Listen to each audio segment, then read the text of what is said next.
कहना चाहूंगी कोई भी महिला आम तो है ही नहीं, बिल्कुल नहीं है, बिल्कुल नहीं। कोई भी नहीं है।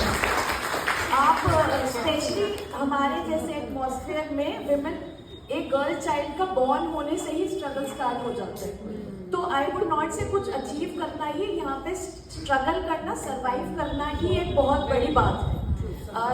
पैदा होते ही वो प्रॉब्लम स्टार्ट हो जाती है कि डिफ्रेंसिएशन हो रहा है। अगर आपकी फैमिली में नहीं होता तो समाज में हो जाता है, लड़कों को ये दे दो, लड़कियों को मत दो।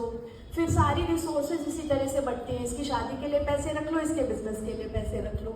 और मे भी अगर आप ये सब बैरियर करके फैमिली के सपोर्ट से या बिना उसके आप एक लेवल तक पहुंच भी जाते हो, तो लोग कहते हैं शायद बात स्ट्रगल खत्म हो जाती है। मेरे को लगता है खत्म तो कभी नहीं होगी जब तक आप जिंदा हो।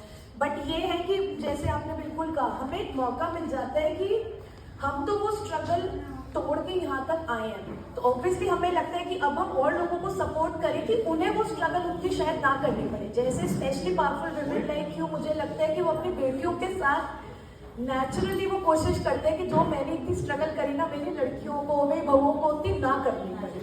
तो हमारा हमेशा जो हम कहते हैं ना, ब्रेक द ग्लास सीलिंग, उसे हम और रीइन्वेंट करके ये बात बोलते हैं कि आप सोचो ही मत, ग्लास सीलिंग है, तोड़ेंगे किस चीज को, कोई बाउंड्री है ही नहीं। एंड ये अगर हम रिलाई करेंगे कि मैन आए और हमारी हेल्प करें, शायद ये समझ जाए, उनकी वो स्ट्रगल ही नहीं है समझने के लिए, जो इस प्रोसेस से गुजरा ही नहीं, वो समझ ही नहीं सकता कि फीमेल बॉर्न होना। एंड अगेन मैं ये कहूँगी, we come from a lot of privilege. एक second doctor, I want to stop you here. Actually doctor क्या कहना चाह रही हैं यहाँ पर, जो हम समझ भी पा रहे हैं कि डॉक्टर जो मेल ब्रेन होता है और जो फीमेल ब्रेन होता है वो अलग अलग तरीके से डिजाइन हुआ होता है। तो जितना गुनहगार हम पुरुषों को समझते हैं कि वो है, नहीं समझ पा रहे हैं एक्चुअली उतने नहीं।